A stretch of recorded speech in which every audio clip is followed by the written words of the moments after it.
हे दोस्तों, welcome back to एक्वेस्ट्री education. आज की वीडियो में हम डिस्कस कर रहे हैं कि सीबीएसई का जो फॉर्मूला है, जिस तरीके से वो क्लास 12 के बच्चों के रिजल्ट को एवेल्युएट करेगी, वो आ चुका है सामने। सुप्रीम कोर्ट ने भी हरी झंडी दिखा दी है इस फॉर्मूले को। आज की वीडियो में सब कुछ डिस्कस करेंगे उन सभी बच्चों के लिए जो कि इस टाइम क्लास 12 के रिजल्ट की चिंता ले रहे हैं। तो चिंता लेने वाली बात नहीं है, आपके लिए फॉर्मूला आ गया है और उन बच्चों के लिए भी कुछ बातें बताई गई हैं जिन्हें ये फॉर्मूला अच्छा नहीं लगा। सब कुछ हम अपनी आज की वीडियो में डिस्कस करेंगे। सबसे पहले दोस्तों कि CBSE central board of secondary education ने थर्सडे को सबमिट कर दिया था सुप्रीम कोर्ट को 40-30-30 फॉर्मूला, जहां पे बताया गया है कि उन बच्चों के class 12th, class 11th, class 10th के रिजल्ट के बेसिस पे उन्हें अब नंबर दिए जाएंगे।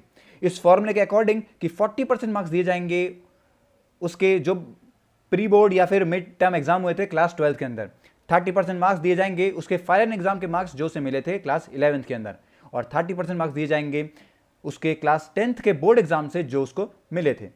ओके दोस्तों, यहाँ पे क्लास 12 की बात करें तो जितने भी इंटरनल असेसमेंट्स हुए थे और प्रैक्टिकल्स हुए थे हर सब्जेक्ट के, वहाँ से उनके एक्चुअल मार्क्स को देखा जाएगा। और डिटेल में बात करते हैं तो क्लास 12 की मतलब जो बच्चे हैं उन सभी बच्चों के लिए यहाँ पे एक कमेटी बनाई जाएगी जिसका नाम होगा कमेटी का रिजल्ट कमेटीज।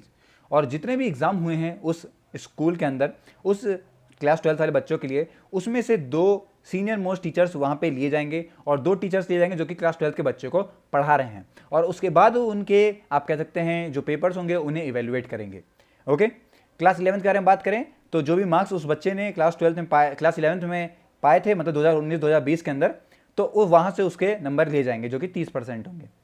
और अगर हम लोग बात करें क्लास 10th की तो जो भी एवरेज मार्क्स आए थे उसके थ्योरी में जो उसके 3 मेन सब्जेक्ट थे उसमें से, और वहाँ से लिया जाएगा क्लास 10th का।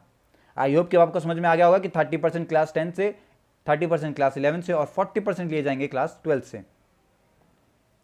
आगे बात करते हैं कि ये जितने भी आप कह सकते हैं जो मार्क्स लिए जाएंगे कैलकुलेशन में करी जाएगी, तो उस हिसाब से जो क्लास 12 के बच्चे हैं क्लास 12 में जितने भी इंटरनल असेसमेंट हुए, चाहे वो प्री बोर्ड हो चाहे वो मिड टर्म्स हो, जो भी हुए थे, प्रैक्टिकल जो भी बच्चे के हुए हैं, वहाँ से उनके नंबर लिए जाएंगे।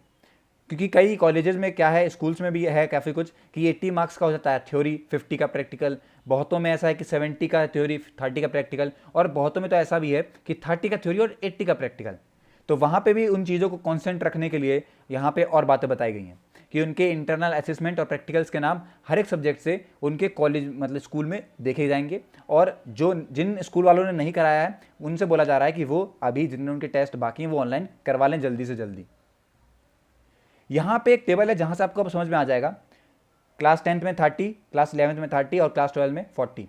मान लीजिए एक बच्चा है जिसका 80 नंबर आए थे उसके, तो उसे क्लास 10th के हिसाब से 24 नंबर मिलेंगे, क्लास 11th के हिसाब से उसे 24 नंबर मिलेंगे, और क्लास 12th के हिसाब से उसे 32 नंबर, और प्रैक्टिकल से उसे 20 नंबर मिलेंगे अगर उसके 80 आए हैं तो।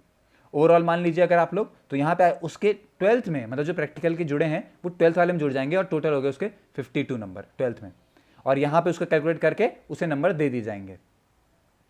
तो ये टेबल में आप लोग देख सकते हैं अपने अपने मार्क्स जिस हिसाब से आपको लग रहे हैं मेरे आने चाहिए, तो वहाँ से आपको पता चल जाएगा कि आपको इतने मिलेंगे, इतने नहीं मिलने वाले हैं। सिंपल।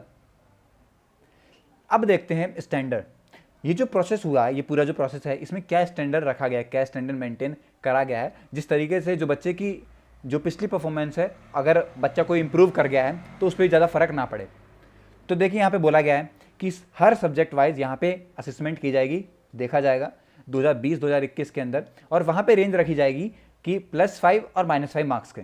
मतलब कि जो बच्चे उसे चेक करने वाले, जो टीचर्स उसे चेक करने वाले हैं, तो उनसे कहा जाएगा कि ये हर सब्जेक्ट में थोड़ा मतलब ऊपर नीचे 5 मार्क्स का कर सकते हैं। ओके, इसके बाद मैं बताऊंगा आपको कि किसी बच्चे को ऐसा नहीं हो जाए कि उसका जो एक सब्जेक्ट में उसे मार्क्स मिल रहा है और वो ज़्यादा बड़ा हो जाए उसके ओवरऑल एवरेज मार्क्स से। तो इसके लिए भी उन्होंने कहा है कि 2 मार्क्स ऊपर नीचे वो कर सकते हैं। तो ये स्टैंडर्ड रखा गया है 5 मार्क्स का और 2 मार्क्स का। आई होप कि आपको समझ में आ गया होगा कि किस तरीके से बच्चों के जो मार्क्स रखे गए हैं वो ऊपर नीचे रखे गए हैं। अब देखते हैं उन बच्चों के लिए जो कि इस टेबल के अनुसार पास नहीं हो पाते हैं। तो जो बच्चे एक सब्जेक्ट में फेल होंगे तो उन बच्चों को कंपार्टमेंट कैटेगरी में रखा जाएगा। जो बच्चे एक सब्जेक्ट से ज़्यादा सब्जेक्ट में फेल होंगे उन्हें एसेंशियल रिपीट कैटेगरी में रखा जाएगा। आई होप कि आपको समझ में आ गया होगा। और जिन बच्चों का कंपार्टमेंट आया उनके एग्जाम रिजल्ट के बाद होंगे, मतलब जब रिजल्ट डिक्लेयर हो जाएगा उसके बाद उनके कंपार्टमेंट होंगे। अब उन बच्चों के लिए जो कि ये सोच रहे हैं कि हम तो भाई खुश नहीं हैं, इस जो भी इनका टेबल आया, जो भी फॉर्मूला, इससे नहीं है, तो उनके लिए साफ कहा गया है कि जो बच्चे खुश नहीं हैं वो जब कंडीशन अच्छी हो जाएगी, मतलब सुधर जाएगी, वो तब उस टाइम पे रिटन एग्जामिनेशन दे सकते हैं बोर्ड की तरफ से जो कंडक्ट कराया जाएगा। लेकिन उसमें भी जो बच्चों को एग्जाम उनके ऑप्शनल एग्जाम में मिले हैं, मतलब ऑप्शनल सब्जेक्ट में उन्हें मिले हैं जो नंबर, वही उनके फाइनल नंबर होंगे। कोई रिटर्न में उनका दोबारा से ऑप्शनल नहीं होने वाला है, जो उन्हें अभी ऑप्शन में मिलेंगे वही उनके फाइनल नंबर ही रहेंगे। आई होप दोस्तों अब आपको सब कुछ समझ में आ गया होगा। जो अपने भाई बहन क्लास 12th में है उन सभी को उनके नंबर का कुछ अप्रॉक्सीमेटली लग गया होगा, कैलकुलेट कर सकते हैं, और कमेंट सेक्शन में अपने अपने नंबर जरूर बताइएगा। मिलते हैं अपनी अगली वीडियो में, तब तक के लिए हैव अ नाइस डे।